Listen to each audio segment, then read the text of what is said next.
Baik, jadi hari ini kita akan membahas mengenai pelestarian, tapi konteksnya selalu dengan penyesuaian dengan kondisi sekarang. Jadi sekarang idenya adalah bahwa kalau kita melestarikan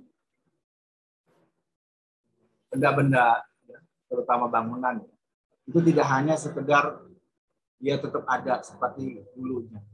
Karena kita tidak ingin menjadi modifikasi. Jadi kan dia seperti benda yang tidak bisa diapa-apakan. Seperti itulah.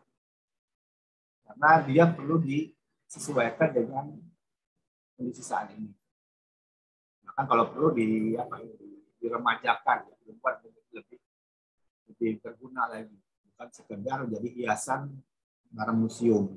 Tapi juga dia dimanfaatkan untuk fungsi-fungsi yang sesuai dengan perkembangan zaman. Jadi rohnya sekarang yang namanya pelestarian itu adalah melestarikan, tapi juga termasuk mendayagunakan dengan seluas-luasnya atau sebesar-besarnya pemanfaatan. Ini misalnya kereta api, dulunya dia adalah terminal ya. Sekarang diubah menjadi semacam mall atau perpustakaan atau fungsi publik lainnya, sehingga dia bangunannya ada sebagian besar hampir sama dengan yang lama. Kalau Anda lihat ya, ini bangunan sama ya, ini yang masih sama, tapi yang platform ini dia ditambah menjadi satu lantai bangunan. Jadi yang ruang di bawah yang menjadi tempat rel kereta api ini itu berubah menjadi fungsi lain. Jadi pelestarian dengan perubahan. Nah, mengapa hal ini penting? Bahwa zaman berubah ya, globalisasi, modernisasi itu yang menyebabkan semua yang lama-lama, yang usang-usang itu harus tergantikan, mau tidak mau ya. Ingat saja bahwa misalnya perubahan dengan ditemukannya internet atau HP ya, membuat pos ya, email ya, surat zaman dulu atau wesel itu udah nggak berlaku lagi, hampir tidak ada. Terus sekarang misalnya materai yang dulu banyak kertas tempel, sekarang udah digantikan materai elektronik. Ada banyak hal yang membuat hal-hal yang lama itu udah nggak obsolete ya, udah usang, udah nggak perlu lagi. Jadi sebenarnya kalau dia itu teknologi, apalagi teknologi ya, daunnya cepat sekali berubah. Dan kalau dulu komputer itu daunnya sekitar 5 tahun, terus dipercepat, jadi cuma 3 tahun. Sekarang cepat, cuma setahun.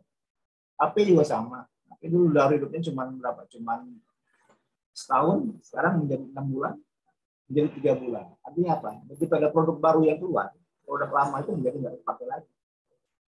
Karena ada banyak manfaatan-manfaatan di masa sekarang itu yang tidak bisa digunakan di alat-alat zaman dulu. Nah, kalau dia bangunan, secara fisik kan sama saja bangunan itu. Dari batu, semen, ya, kaca, atau bentuk atapnya. Tapi dia sifatnya lebih permanen. Ya. Di undang-undang bangunan gedung aja, umur bangunan itu minimal 50 tahun. Jadi kalau Anda bikin desain bangunan permanen ya, kalau di bawah 50 tahun itu sudah rusak, misalnya, udah bocor, udah retak-retak, misalnya, udah miring-miring lantainya, itu dia kan sudah kegagalan desain. Kok bisa? Ada umur 50 tahun. Nah, karena bangunan lebih permanen, maka kita harus bisa mensiasati, terutama untuk bangunan lama, agar supaya dia tetap bisa bertahan. Itu bertahan bukan cuma bertahan, tapi juga bahkan berjaya ya, dengan menempatkan dia sebagai fungsi-fungsi yang masa kini. Makanya Anda lihat di kota-kota lama ya, seperti Semarang, Jakarta, ya, Cirebon, ke Palembang, ya. Beberapa bangunan lamanya itu diubah fungsikan dengan fungsi sekarang. Dulunya rumah, sekarang jadi kafe. Dulunya tadi stasiun kereta api, sekarang jadi mall. Dulunya kantor pos, sekarang jadi working space. Ya. Nah, mengapa kita perlu melestarikan bangunan lama? Karena tadi bangunan lama itu adalah bagian dari sejarah suatu perkembangan bangsa ya, yang menunjukkan betapa tingginya sejarah kebudayaan itu dari artefak peninggalan budaya yang ada. Karena melihat perkembangan sebetulnya sudah maju zaman dulu, ya dari bangunan-bangunannya yang sudah ada. Bahwa teknologi beton dikenal itu tahun berapa? Ya nggak ada nggak bisa dibangun pakai teknologi beton. Apakah bangunan itu mengindikasikan perkembangan dunia arsitektur secara luas secara dunia? Misalnya perkembangan arsitektur zaman Art Deco ya, bagaimana arsitektur zaman Art Deco, zaman Barok misalnya, apakah tercermin di kita? Apakah kita mengalami perkembangan arsitektur seperti itu juga? Kalau ada apa buktinya? Ya buktinya dari ini, dari bangunan-bangunan yang masih ada. Seperti arsitektur bangunan benteng ya misalnya. Apa dikenali bahwa kita bisa membangun sendiri benteng? Bukan cuma benteng Portugis atau benteng Belanda ya. Lihat, oh ternyata teknologi bangunan benteng karya lokal Indonesia itu berbeda dengan karya Eropa. Tapi mungkin juga sebagian dari teknologi yang digunakan itu meniru dari yang sudah pernah ada, cuma lebih canggih seperti itu. Ya dari mana? Oh dia dari peninggalan benteng yang sudah ada. Apa cirinya? Dan itu bisa aja kan benteng yang dibangun oleh orang lokal di Indonesia dengan bantuan Cina ya. Nah, selain pelestarian warisan budaya arsitektur, juga harus dipikirkan bagaimana adaptasi fungsinya. Ya nggak mungkin benteng itu sebagai benteng, karena fungsi itu udah nggak digunakan lagi. Tapi kalau dibongkar juga alangkah sayangnya. Sehingga harus ada upaya untuk dibuat seperti apa sehingga benteng tetap ada, tapi juga menghasilkan pemasukan, bukan cuma sekedar biaya untuk perawatan atau pelestarian supaya dia nggak punah, tapi juga digunakan bagaimana itu bermanfaat bagi si pemiliknya. Jadi nanti ada upaya untuk menentukan fungsi-fungsi baru terhadap apa yang bangunan-bangunan yang sudah ada. Nah, melihat bahwa bumi cuma satu ya, nggak akan bertambah lagi, dan site atau tapak itu juga cuma itu-itunya. Harus ada upaya untuk bagaimana tapak yang berada di kawasan bangunan lama itu bisa mengakomodir kebutuhan-kebutuhan baru. Kebutuhan baru ya banyak. Dulu kan orang kan misalnya banyak fungsi-fungsi baru karena perkembangan zaman pada waktu itu. Dulu Palembang banyak sekali bioskop ya, zaman dulu mengatakan bahwa dia menjadikan salah satu pusat pertumbuhan budaya. Tapi sekarang tinggal sedikit, hilang. Tapi gedungnya masih ada, Cuma ada yang nggak kepake jadi gudang, jadi sarang walet. Ada yang dipakai tapi cuma sebagian. Karena bioskop kan punya sendiri kan, punya karakter sendiri. Ada lagi yang memang hilang karena pemilik lamanya udah nggak bisa lagi menjaganya ya. Nah, globalisasi memberikan kesempatan sekaligus kerentanan. Jadi bisa saja fungsi baru itu ditumpangkan pada bangunan lama dan berhasil. Tapi bisa juga fungsi baru tersebut malah memakan fungsi lamanya karena bangunan yang ada itu tidak mampu untuk mengakomodir kebutuhan tersebut. Misal dia bangun rumah tinggal, ya, sekarang mau jadi kantor. Nggak mungkin, Mbak, karena pembagian ruang-ruang bangunan lama itu bagian kamar-kamar tidur, ruang makan, sedangkan kantor perlu ruang yang agak besar, ruang meeting misalnya, ruang pertemuan, ada ruang direktur, beda sama sekali. Terus bagaimana upayanya supaya dia tetap ada, tapi bisa menambah fungsi baru? Itu harus dipertimbangkan dengan masa-masa. Jadi jangan sampai karena globalisasi, bangunan fungsi barunya itu justru malah menghancurkan bangunan lama. Jadi harus ada kompromi gimana caranya agar fungsi-fungsi baru tersebut bisa diakomodir oleh bangunan lama. Nah, di tengah-tengah eskalasi kerusakan lingkungan lama atau bersejarah, penataan bangunan lingkungan harus dapat menjawab isu-isu sosial politis beserta wajah-wajah yang mengatasi. Jadi, kadang isu politisnya seperti ini misalnya. Buat apa mempertahankan bangunan-bangunan lama? Itu kan bangunan Belanda, bangunan penjajah. Buat apa kita melestarikan suatu kenangan yang merupakan kenangan buruk? Bahwa dijajah itu kan bukan suatu prestasi, suatu hal yang memalukan. Buat apa kita mau ini kan, mempertahankan bangunan-bangunan tersebut, mengakui bahwa kita pernah dijajah? Jadi isu politis sebenarnya. Kita belum bicara isu soal isu ini, isu apa? Isu teknologi, isu misalnya budaya lain. Jadi apapun isunya, ya, upaya pelestarian itu harus bisa menjawab. Kenapa bangunan tidak dipertahankan? Apa gunanya, apa manfaatnya? Apa tidak bisa diganti bangunan lain yang lebih modern misalnya? Kasus Cinde itu ya, salah satunya adalah menganggap bahwa bangunan lamanya itu tidak bisa menaungi atau mewadahi fungsi baru. Bangunan pasar yang cuma 2 lantai itu tidak bisa mengakomodir kebutuhan akan hotel, mall yang modern, terus ada entertainment center. Jadi bangunan lama itu dianggap tidak cukup tidak cukup mampu. Dan sisi buahnya adalah ya sudah bangunan lama dibongkar, dibuat bangunan yang baru sama sekali. Padahal pasar Cili sudah masuk ke dalam daftar cagar budaya. Yang mestinya kalau dia kelas A itu dia nggak boleh diapa-apain, dia harus menjaga seperti apa adanya.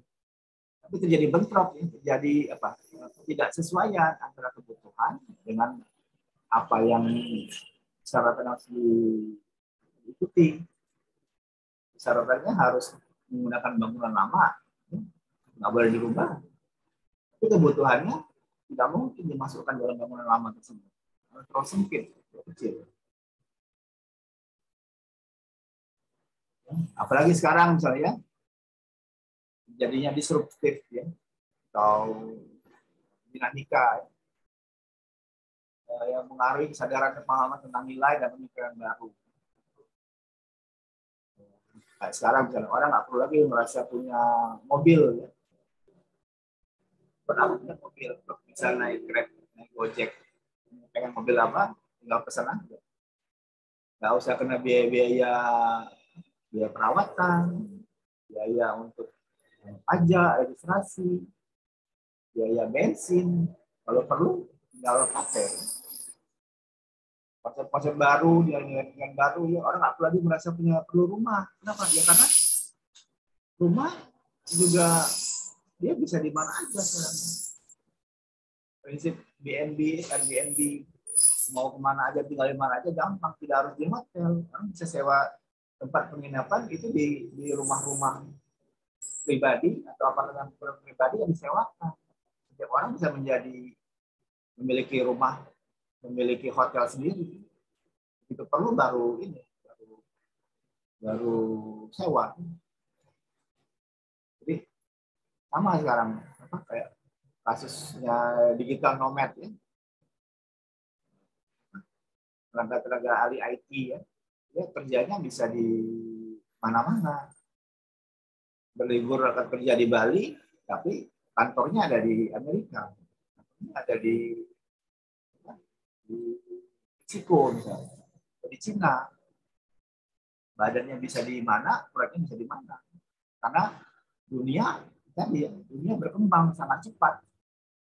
Hal ini didukung oleh salah satunya adalah perkembangan teknologi internet.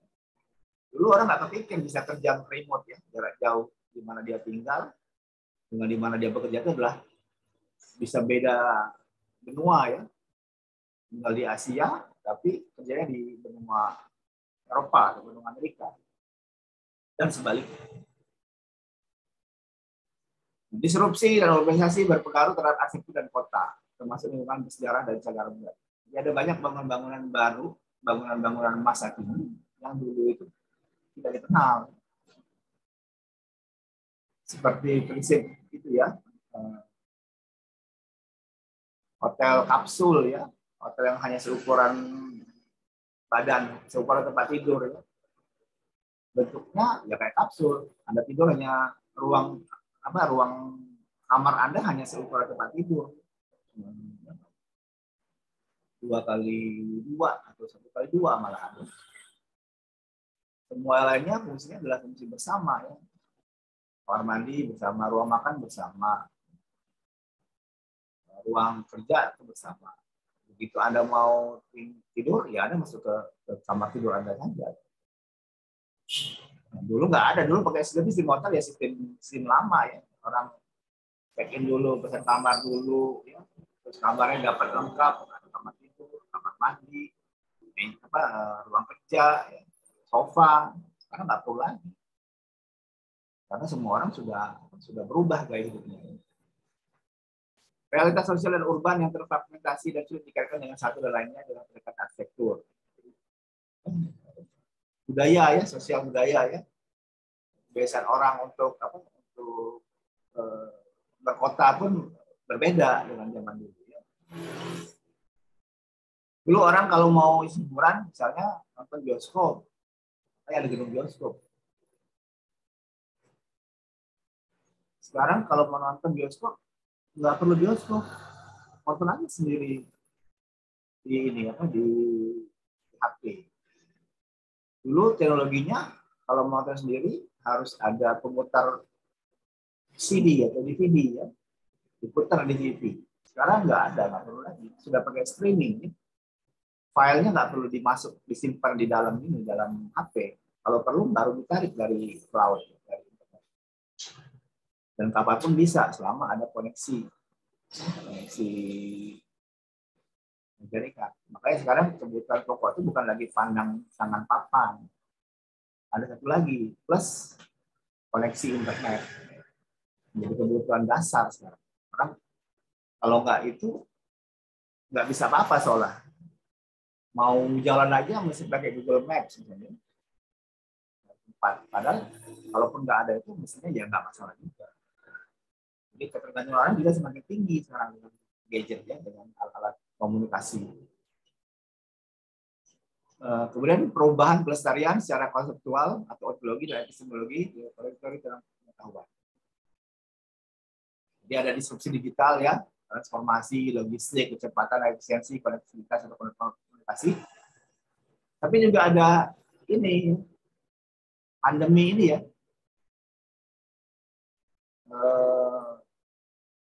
New normal ya, new era.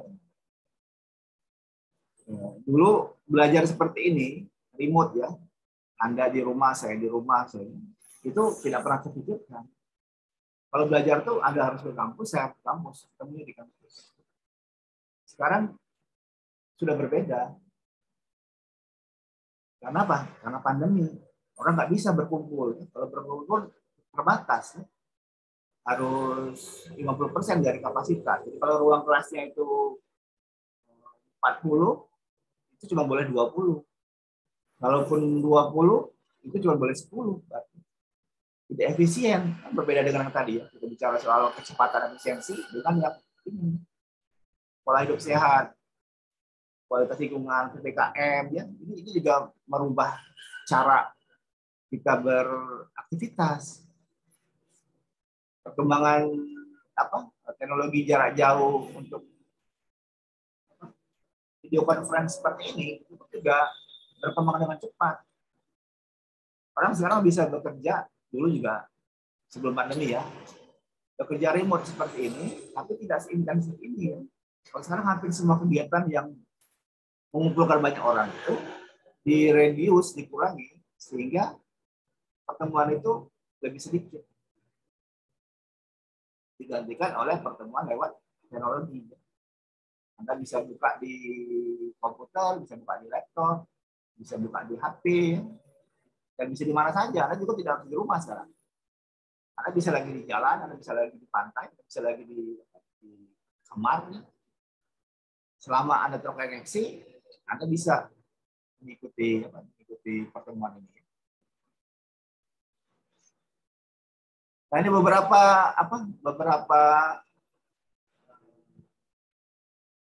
buku-buku acuan ya, dokumen-dokumen yang bisa menjadi pegangan ya, untuk bagaimana sebenarnya pandangan pelestarian terhadap perkembangan zaman, ya, bagaimana cara melakukannya. Ini ada pelestarian singkat dengan bersejarah, ada authenticity in cultural heritage conversation, ada heritage, ya, ada managing cultural landscape, ada the philosophy of symbiosis, ada understanding heritage, perspective in heritage studies, ada Das Cultural RB, ada architectural conservation, a history of architectural conservation, dan Silent Spring. Ada banyak lagi sebenarnya yang bisa digunakan sebagai panduan untuk pelestarian. Nah, secara sejarahnya sendiri itu terjadi pentahapannya bagaimana pelestarian itu dipahami oleh masyarakat dunia. Dulu pendekatannya adalah ini ya, monumen atau fabric atau single base approach. Jadi bangunan itu ya bangunannya yang dianggap bersejarah. Rumah ya rumahnya. Istana istananya, bangunannya fisik ya. Tapi kalau sekarang dia sudah value based approach ya. Jadi bangunan bersejarah itu bukan cuma bangunan saja, tapi ada tidak kegiatan-kegiatan sosial budaya atau penduduk sekitar itu yang berdekatan ya, yang bersinggungan dengan bangunan tersebut. Kalau dia ada, berarti dia perlu dilestarikan. Kalau nilainya sudah nggak ada lagi, bangunannya bangunan bagus, kuno, tapi masyarakat setempat nggak ada kedekatan sama sekali. Itu di yang sekarang itu mungkin lebih kurang nilai ininya, nilai signifikansinya ya. Karena sekarang batasnya adalah value based, jadi harus ada sosial, ekonomi, politik masyarakat sekitar yang berkaitan dengan bangunan tersebut untuk dijadikan dia sebagai bangunan yang perlu dilestarikan. Di tahun 64 itu mulai nama Keynes Charter ya, Conservation and Restoration of Monument and Sites ya. Sampai 72 ya, ada konvensi dari World Cultural and Natural Heritage ya, budaya dunia dan pelestarian alam ya. Kemudian ada 87 ada Berlin Commission. Kemudian terus mulai 87 ke 2005 ini sudah mulai masuk ke value based. Ini ada Nara Document of Authenticity. Ini ada apa? Jadi di Jepang itu ada tindakan untuk pelestarian budaya dengan melakukan pembongkaran bangunan lama, kemudian dibangun kembali persis di sebelahnya. Di bangunan lamanya itu dari kayu ya terutama kan. Banyak kan memang bangunan tradisional Asia itu memang kayu ya, beda dengan Eropa yang dari batu ya. Makanya bangunan Eropa itu lebih bertahan lama karena memang dari sisi ketahanan, durability, ya pakai batu kan lebih tahan dibanding kayu. Kayu kan lapuk, bakar ya, kan juga bisa lapuk, bisa aus ya, tapi batu ya, itu lama ya, juga lebih kuat ya. Terus sampai akhirnya 2005 ada Vienna Memorandum on World Heritage and Contemporary Architecture. Nah, Indonesia mulai kapan? Saya mulai tahun 2003, awal 2000 ya. Dilengkapi dengan adanya jaringan pelestarian pusaka Indonesia.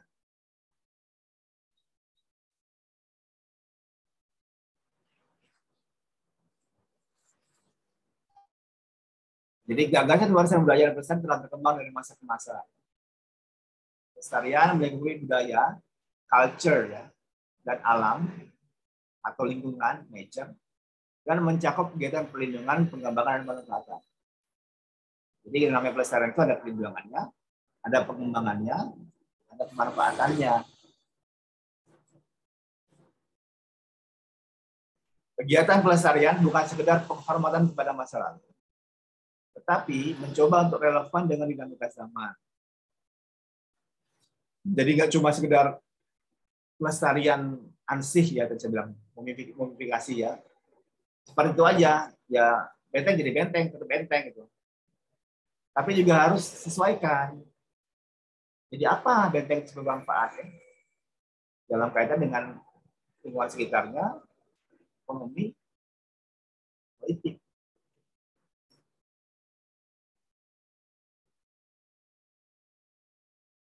Nah, ada yang disebut namanya cultural significance ya, atau signifikasi budaya. Jadi the term cultural significance is synonymous with cultural heritage significance. Jadi cultural significance dengan cultural heritage sama. And cultural heritage value.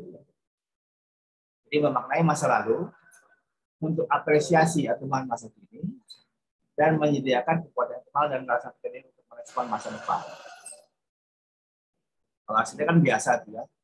Yang jelasnya itu adalah masa depan. Bukan sekarang, bukan saat ini, tapi masa depan. Tapi modalnya itu adalah masa lalu dan saat ini. Saat ini kita bicara site, masa lalu kita bicara kebutuhan programnya, masa depan adalah kemungkinan dia akan ditempati nantinya. Bagaimana itu orang-orang itu berfungsi. Anda kan selalu merancang sesuatu yang belum akan digunakan saat itu. Tapi begitu dia dibangun. Jadi mungkin ada perlu desain 3-4 minggu, habis itu dibangun 3-4 bulan, habis itu digunakan. Bisa setahun, bisa 50 tahun.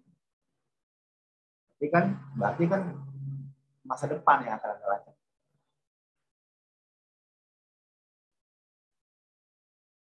Salah satu yang sering dijadikan tools ya, alat ya, adalah namanya adaptive use ya, atau adaptive reuse ya, atau penggunaan pemanfaatan secara adaptif, menyesuaikan. Adalah penyesuaian konversi bangunan untuk mengakomodasi fungsi-fungsi yang berbeda ketika bangunan tersebut dirancang.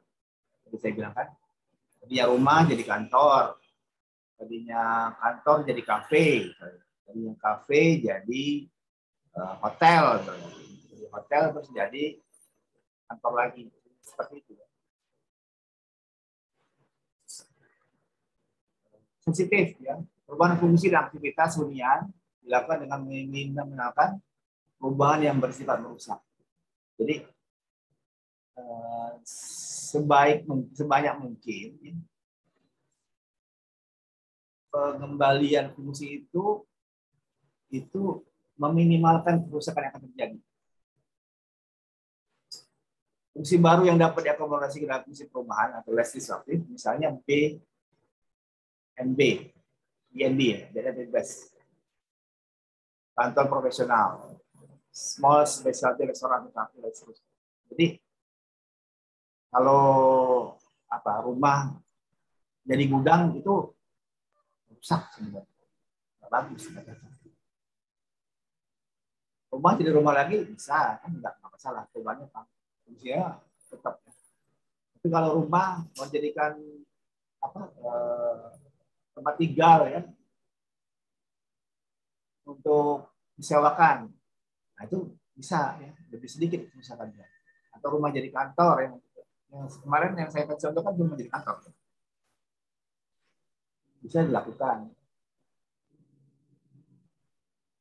Adaptasi adalah upaya pengembangan cagar budaya untuk yang lebih sesuai dengan kebutuhan masa kini dengan melakukan perubahan terbatas yang tidak akan mengakibatkan kemerosotan nilai pentingnya atau kerusakan pada bagian yang penting. B nomor 1 tahun 2002 tentang Register Nasional dan Cagar Budaya. Ini bangunan lamanya, dulunya, ini bangunan sekarangnya. Nggak banyak perubahannya ya. Paling ini aja nih ya. Yang talang ini dibuang ya, jadiin, tapi ini tetap ada di talang.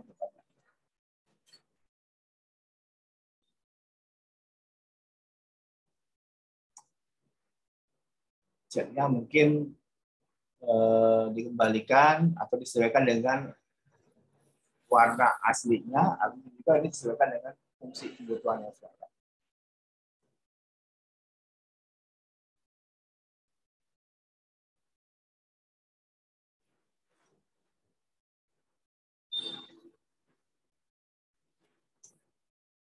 Jadi nanti ini kalau PLN ya dirubah menjadikan seperti ini, kembalikan. Bangunan lama gagal hancur, kembalikan menjadi seperti ini.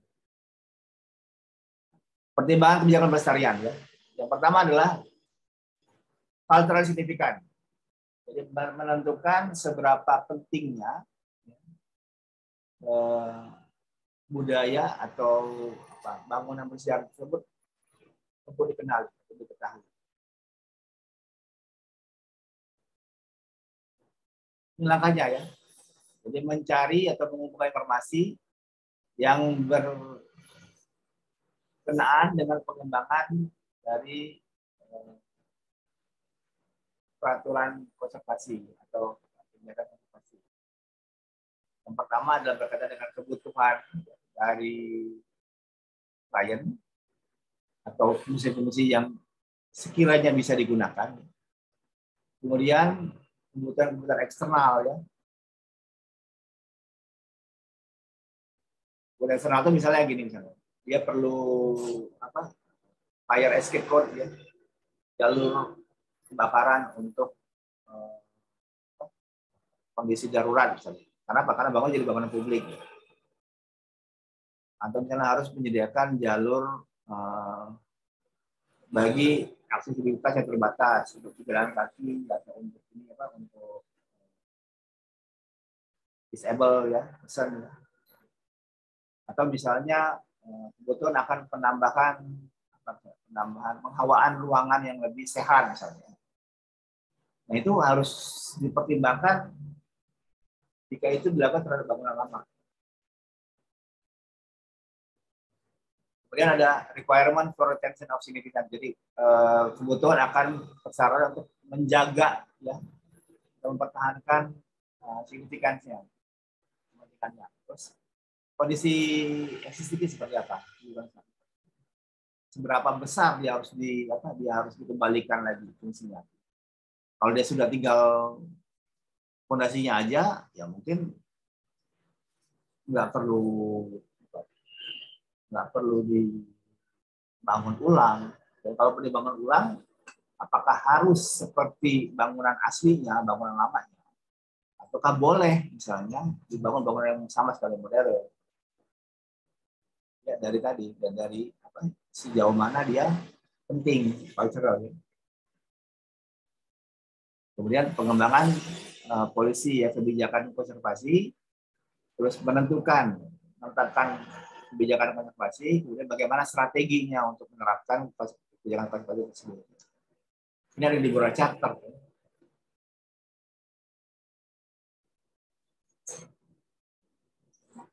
Beberapa chapter itu yang kemarin terus saya perbaiki ya. Jadi,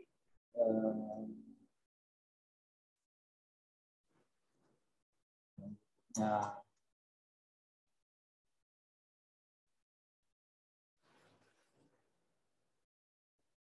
iya.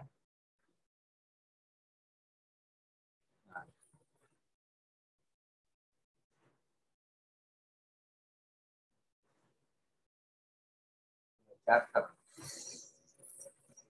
guideline cultural significance.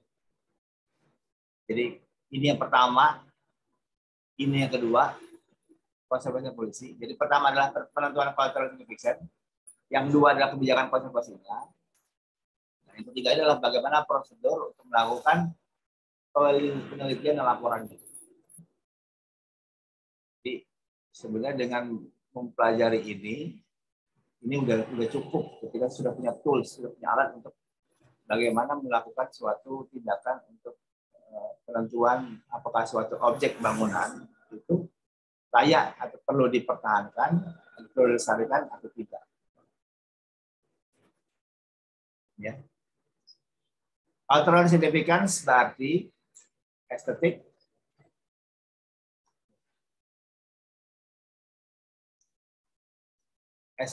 historic, scientific, social, or spiritual value for past, present, and future. Jadi, yang namanya signifikasi budaya, signifikansi budaya itu berarti adalah nilai estetik atau nilai sejarah atau nilai pengetahuan atau nilai-nilai sosial atau spiritual yang ada di masa lalu, yang relevan di masa kini, dan juga menjadi penting bagi integrasi makna yang mendatang.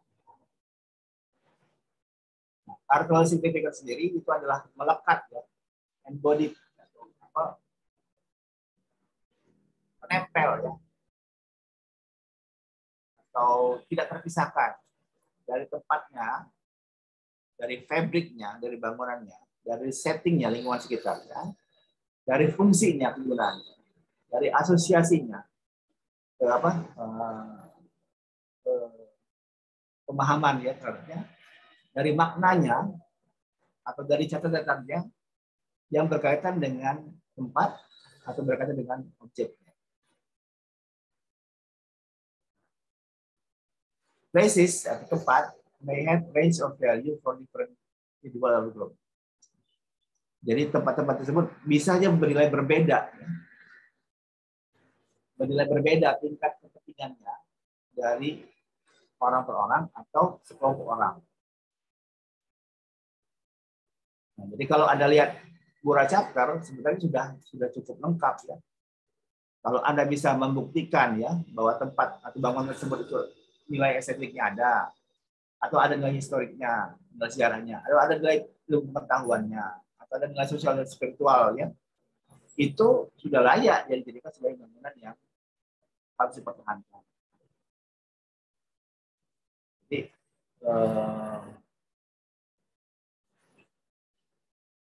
ini salah satu, sebenarnya kalau Anda lihat Gura Chapter dengan Undang-Undang Nomor 11 tahun 2010 itu sudah hampir matching, sudah hampir sama sebenarnya.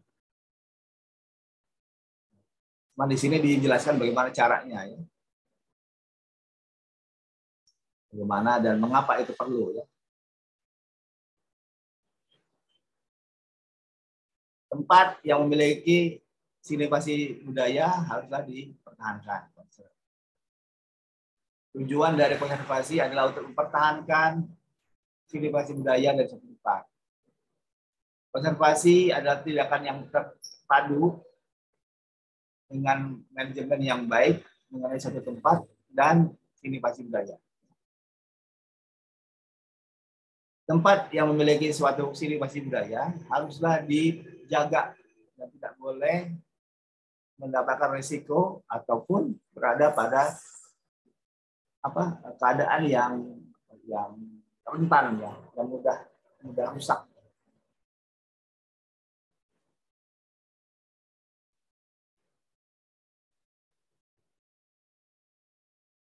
Jadi penting bagi Anda nanti untuk mengetahui bagaimana Gura Chapter ini digunakan.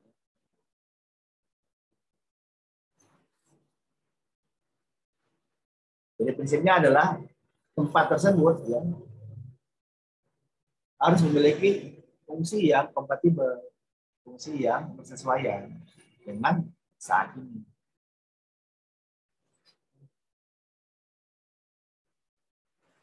Where the use of place is significant should be retained. Jadi kalau sudah ada fungsi yang ada, itu harus dipertahankan.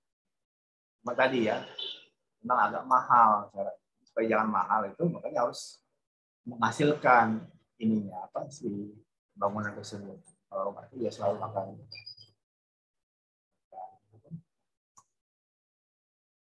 jadi biaya, jadi cost. Ya.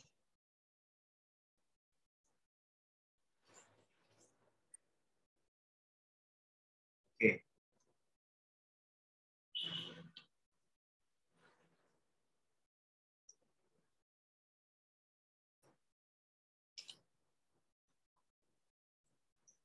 Kriteria dari konservasi yang baik.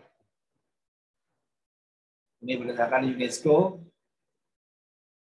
Asia Pacific Awards for Cultural Heritage Conservation. Jadi suatu tindakan pelestarian yang baik itu adalah jika dia menunjukkan ya nilai-nilai sejarahan, karakteristik ininya, karakteristik pelestariannya, dan jiwa dari tempat tersebut atau apa ya, aura ya, atau rasa akan tempat tersebut. Jadi dia muncul seperti itu ya. Karena kayak kita di Borobudur ya, Borobudur sebagai ya, kalau kita mau bilang tempat ibadahnya atau Mekahnya orang Buddha ya, yaitu di sana.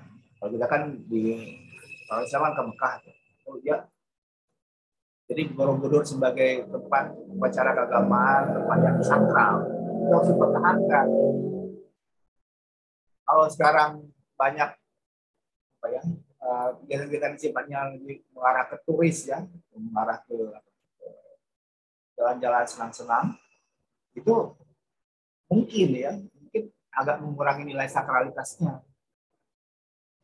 Nah, kalau dia yang bernilai itu adalah spiritnya tuh muncul ya, masa orang ya pasti kayak orang masuk ke tempat ibadah, kayak orang masuk ke masjid, foto-foto pakai celana pendek kan nggak mungkin. Nah, itu harus dijaga supaya orang masuk sana di sakral juga. Makanya kalau sekarang itu orang masuk ke Borobudur tuh mesti dikasih kain ya, dikasih apa. Kalau dia celana pendek, dia suruh pakai sarung atau gimana supaya jangan mengurangi nilai tempatnya ya. Jadi harus muncul ini. Kalau dia memang tempat wisata ya tempat wisata. Jadikan untuk sesuai dengan fungsi yang dulu. Terus employing appropriate use and appropriate adaptasi. Jadi menerapkan penggunaan yang sesuai dan penggunaan adaptasi atau penyesuaian yang tepat. Good interpretation of social, historical, architectural significance. Jadi menerapkan interpretasi pemahaman yang tepat terhadap sosial, sejarah, arsitektur dalam suatu proyek konservasi. Dan memahami isu yang berkaitan dengan masalah-masalah teknis konservasi yang berkaitan dengan signifikasi. Maksudnya gini, ada banyak teknologi zaman dulu itu yang mungkin sekarang ini sudah nggak sesuai lagi, ya. Tapi perlu untuk dijaga supaya bahwa itu memang menunjukkan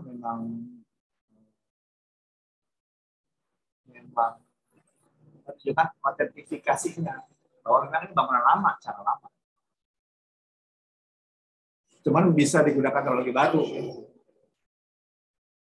Jadi saya kasih contohnya beberapa ya. Terus aplikasi dari material yang sesuai. Jadi kalau dia pakai tehel kuno, ya cari tehel kuno juga. Kalau pakai rusak, ya cari pengganti yang mirip, yang mendekati. Atau bahkan yang sama kalau bisa.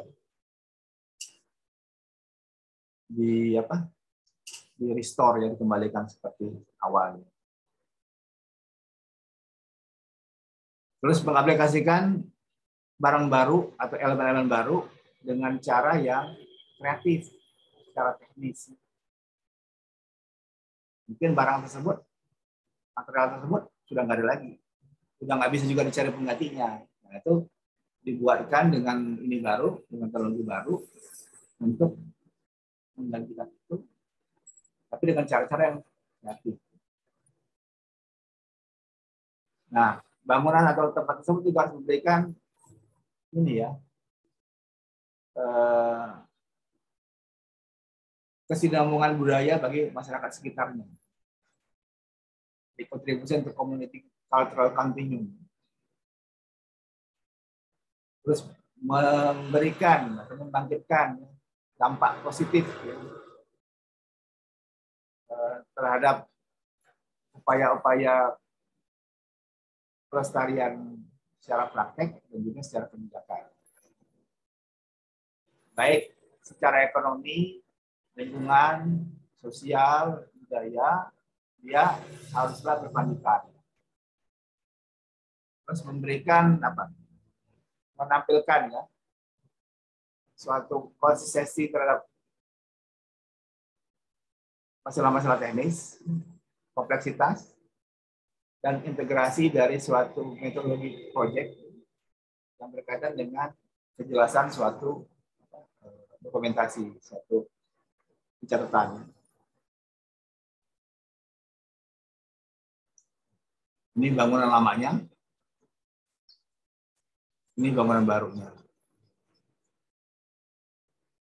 Ini tambahan, makanya dibuka, jadikan lagi balik seperti ini. Yang ini dikembalikan, bagaimana bangunan yang masih bagus dikembalikan, bagian bangunan yang sudah rusak itu diganti, bagian-bagian yang baru yang hilang itu dibuatkan kalau ada. Jadi konservasi memerlukan namanya kehati-hatian, prudence, suatu pendekatan yang sistematis dan disiplin. Nah, rigidity, jadi suatu yang sifatnya fix ya, suatu yang sifatnya tidak boleh berubah, harus dihindari karena setiap bangunan cagar budaya itu mungkin berhadapan dengan kondisi saat ini yang berbeda. Jadi penyesuaian itu perlu ya, karena memang sudah berbeda. Bangunan yang dulunya dibangun untuk rumah sekarang mungkin udah nggak cocok lagi untuk rumah, harus berubah fungsinya. Tapi fungsi yang baru yang sekarang ada itu bagaimana caranya biar tidak terlalu banyak merusak bangunan yang sudah ada. Jadi konservasi harusnya berdasarkan pada respect, harus berdasarkan pada penghormatan terhadap bangunan yang telah ada. Dengan sesedikit mungkin melakukan intervensi secara fisik. Jadi kalaupun akan dikembalikan ke bentuk awal, nah bentuk awal itu yang mana, yang tahun berapa? Asli yang mana, yang masih sesuai.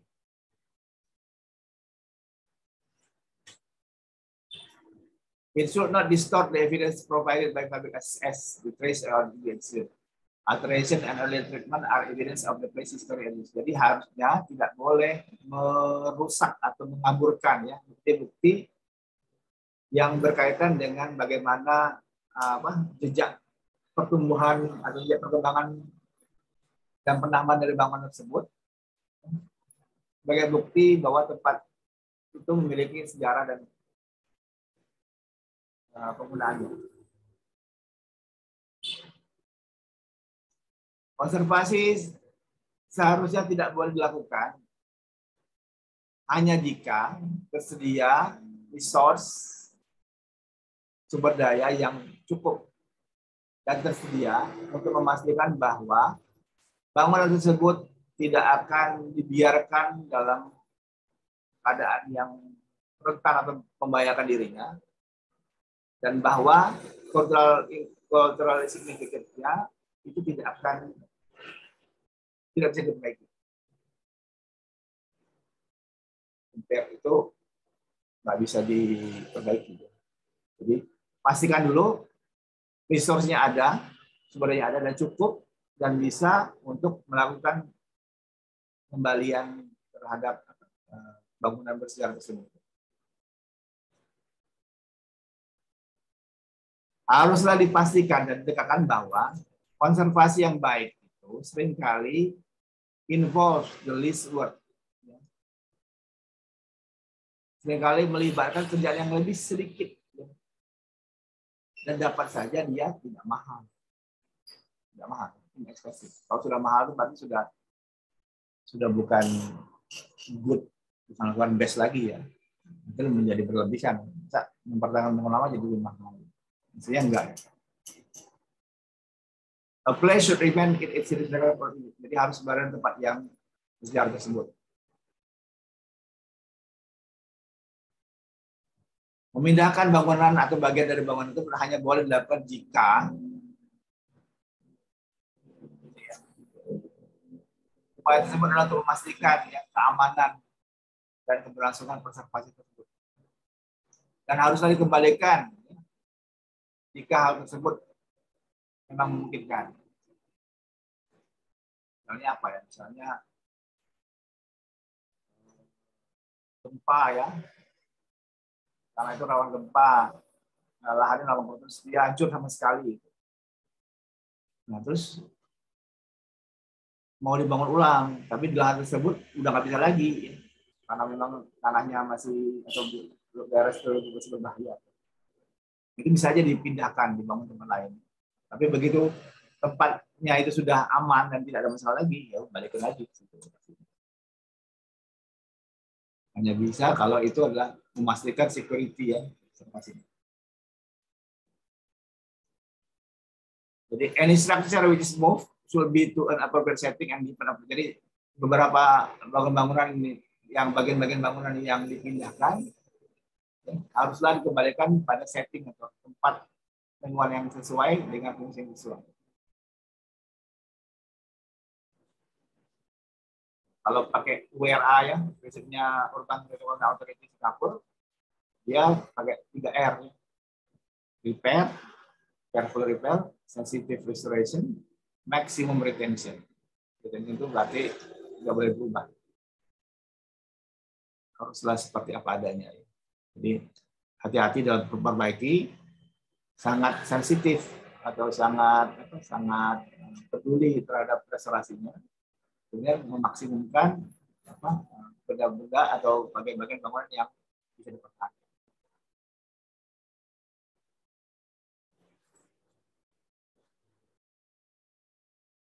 Ini bisa dilihat ya, dari Bangun Cagar Budaya, PP nomor 1 2002, ya. 2022. Terus keberadaan bangunan OJCB, objek diduga cagar budaya. Ini yang Undang-Undang 11 kalau dulu ya. Terus review terhadap cagar budaya yang sudah ada. Kalau nggak salah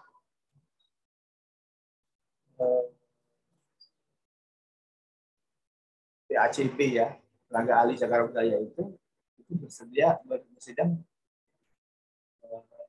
setiap minggu ya, untuk melakukan update terhadap benda-benda cagar budaya atau objek diduga cagar budaya, biar bisa dimasukkan ke dalam register cagar budaya.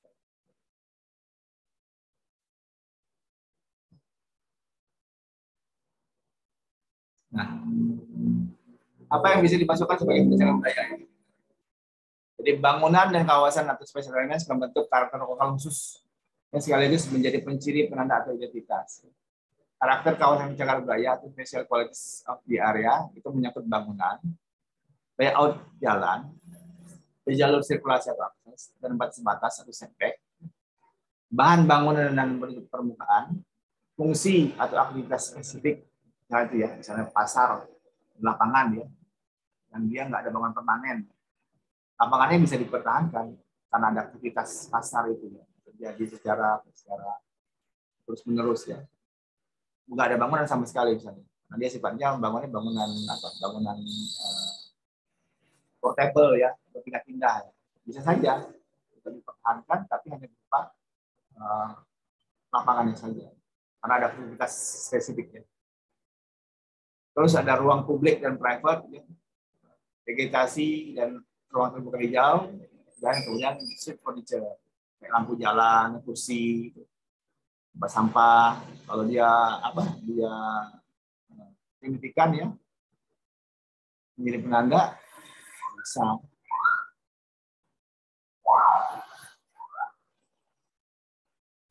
Nah, kita ya ada use. Kalau Anda pernah ke tempat lokasi-lokasi yang apa, yang sudah dijadikan benda cagar budaya, biasanya nanti ada plakat ini ya, ada plakat yang menyatakan dia masuk benda cagar budaya.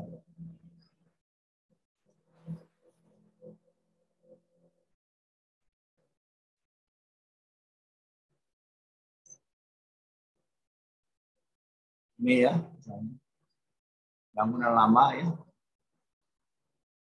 semua dibangun belakangnya. Ini habis. Jadi kalau pertahankan bangunan barunya ya di belakangnya. Apakah ini tepat tidak tepat? Ya nanti biarlah waktu yang menjawabnya. Seberapa kompatibel dia.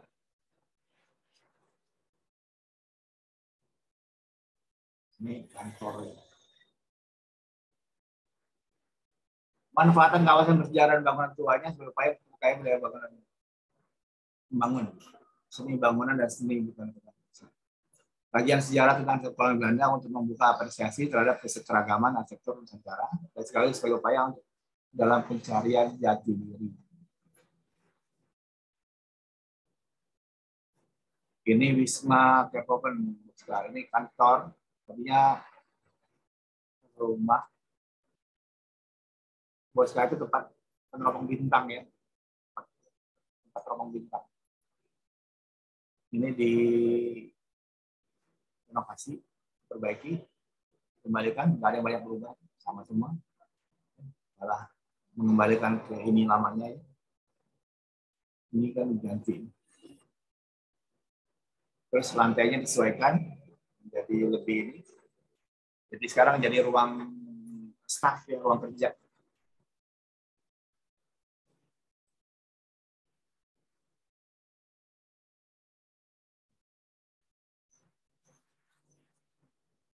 Ini bangunan lama misalnya. Ini bangunan baru. Itu salah satunya dengan menggunakan apa ya, travel atau bangunan yang hampir sama ya. Agar dia serasi ya. Gimana serasi? Ya bangunan barunya serasi dengan bangunan lama.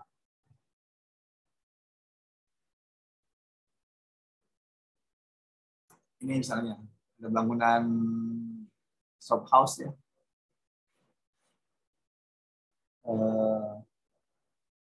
Bagaimana dia dibangun, dinaikkan misalnya jadi lebih tinggi, jadi 4 lantai. Tadinya ini, terus diubah menjadi 4 lantai. Kenapa? Karena kebutuhan barunya yang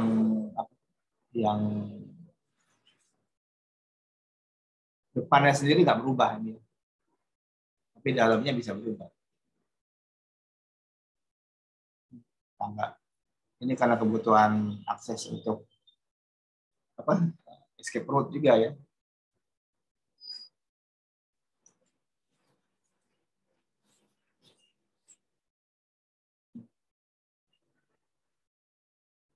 Jadi mengapa perlu misalnya dilestarikan, harus ada pemahaman seni budaya dulu. Mengapa, seberapa penting bangunan itu harus dipertahankan? Kalau nggak penting ya nggak usah dipertahankan. Tapi kalau penting, dia merupakan suatu bagian untuk menjelaskan tentang jati diri bangsa, kepribadian bangsa, identitas, itu harus dipertahankan. Adaptive reuse sebagai solusi perlindungan, pengembangan, dan pemanfaatan bangunan cagar budaya. Terus daftar bangunan CB dan ODCB ini perlu ya diregister, dicatatkan. Jadi kalaupun dia masih objek diduga cagar budaya ODCB, itu perlakuannya sama seperti bangunan cagar budaya. Jangan dulu dirusak, jangan diganti-ganti.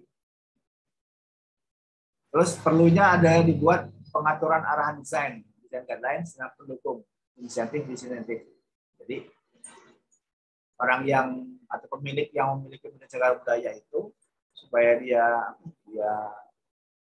mau ya mempertahankan mempertahankan bangunannya itu sebaiknya mendapat insentif. Itu kalau dia misalnya merusak itu dapat insentif. Jadi bisa dipaksa dia untuk negara ya, memaksa dia untuk menjaga, mempertahankan dengan ini tadi ya, ada plus minusnya ini.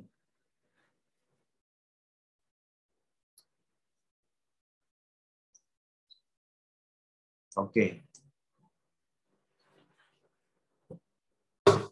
Baik. Sampai sini ada pertanyaan nggak? Silakan.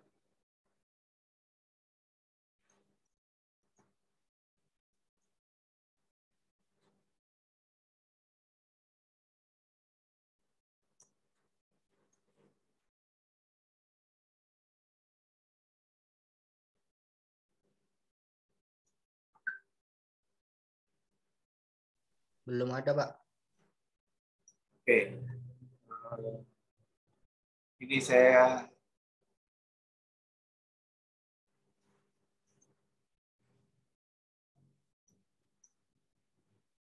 ini contoh ya. Ini rumah yang jadi kafe ya.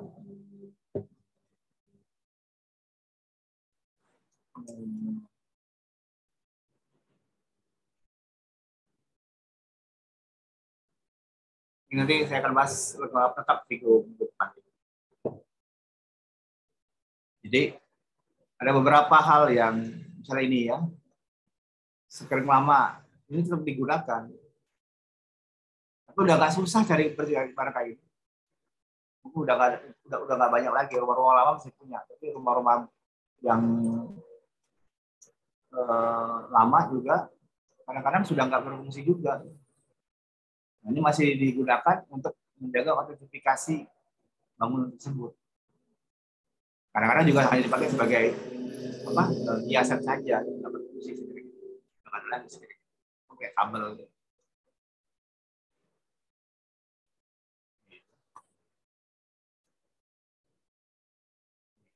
Kalau kan seperti ini ya, kontaknya seperti ini, barang-barang lama.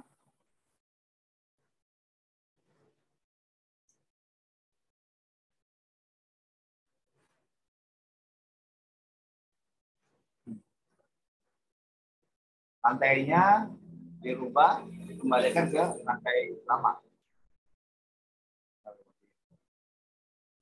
Ini lampu misalnya. Lampu pijar ya. Tapi kan jadi mahal. Nah, itu bisa diganti. Secara ini sama, secara bentuk sama, tapi secara energi lebih hemat listrik ya. Jadi lampu pijar FOS ini sama dengan lampu LED FOS. Bentuknya sama, ininya sama, tampilannya sama, efeknya hampir sama. Bahkan itu lebih hemat. LED lebih terang, lebih kecil penggunaan wattnya, tapi secara bentuk mirip. Lampu pijar bisa pakai LED bulb juga, lampu pijar clear juga di lampu LED clear sama. Kadang-kadang perlu disiasati benda-benda yang lama itu diganti dengan masa kini modern dengan tidak mengurangi ininya efek kekunoannya, kelamaannya. Ini yang dulunya sekarang dikembalikan seperti ini. Pagarnya pakai pagar versi dulu ya, pakai versi dulu. Kalau ini kan dia sudah diganti nih, pasti nggak asli. Tapi yang dulunya seperti ini dikembalikan.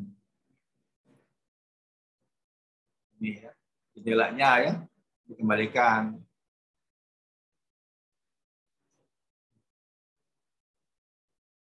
Dulunya ada ini terus dibuka ya. Ini dikembalikan ke fungsi lamanya. Ini ya, langit-langit ini dibuka. Dan ini tadi yang tutup ini. Jadi harus dilakukan ini ya, dilakukan penyertaan ya, pengembalian. Dulunya dia lengkung, ternyata ditutup ininya, ditambah, dijadikan kotak, kembalikan stasiun. Jadi harus ada apa? Harus ada upaya untuk pencarian ya, dokumen. Karena ini kan dia kan kebetulan rumahnya kan rumah lama yang berderet ya. Jadi bisa dilihat bentuk sebelahnya seperti apa, masih bisa di trace, masih bisa dilacak. Ada keuntungan juga. Kalau misalnya rumah satunya, nah, susah dia. Ini fungsi lama ya, ruang tamu, ruang tidur, ruang makan itu menjadi restoran. Jadi kamar-kamarnya hampir sama nih. Ya. Kalau dilihat di susunan kamar hampir sama nih. Depannya adalah ruang tamu, kamar tidur dan kamar utama ya. Ini menjadi dapur, office dan VIP room. Ruang makan tetap sama sebagai ruang makan. Kamar mandi WC itu dirubah untuk ya disesuaikan dengan fungsinya umum. Karena ini cuma berubah, nggak cukup kan kalau di tempat orang makan minum ya, dibuat menjadi lebih sesuai ya. Bagian dalam nggak ada penambahan ruang luarnya. Tambahin ruang musola dan toiletnya kapasitas tambah. Ini ruang tidur jadi ruang VIP. Ruang tamu itu menjadi coffee bar dan boiler atau ruang lobby. Terus ditaruh meja kursi di bagian depan di teras. Ini salah satu contoh bagaimana melakukan adaptasi fungsi terhadap bangunan lama dengan fungsi baru.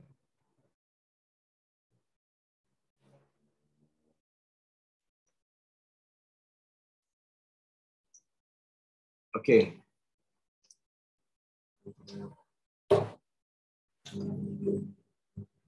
Jadi nggak cukup cuma sekedar mempertahankan bentuk saja ya, sekedar seperti ini ya. Tapi juga harus sesuaikan. Sekarang fungsi mau jadi apa? Kalau mau jadi rumah lagi bisa, tapi kan jadi mahal. Karena tempat itu sudah jadi berubah, jadi fungsi-fungsi baru ya.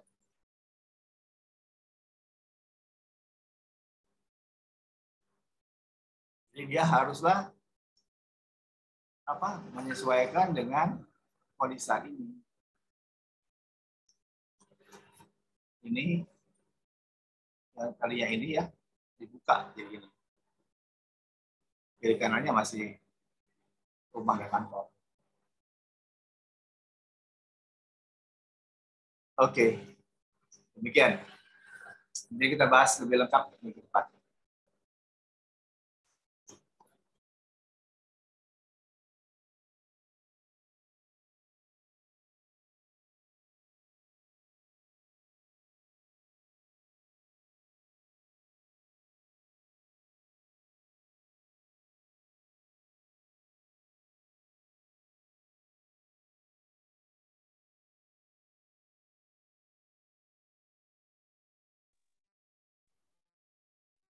Oke, silakan. Jika ada pertanyaan. Oke. Kalau nggak ada, tolong dinyalakan dulu ininya, kameranya.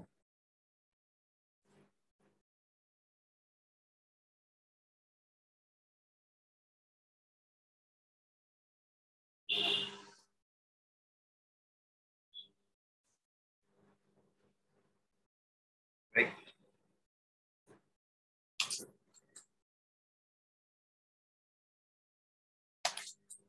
Oke. Terima kasih. Tolong juga nanti di ini apa dicek e-learningnya, baca-baca kalau ada tugas dikerjakan. Kalau belum ada, Anda baca dulu ininya. Kemudian ditanyakan kalau ada yang kurang jelas atau masih belum paham ya. Oh iya, jangan lupa juga isi absen untuk ini. Demikian saya tutup dengan mengucapkan hamdalah. Alhamdulillahirrahmanirrahim. Assalamualaikum warahmatullahi wabarakatuh. Waalaikumsalam warahmatullahi wabarakatuh.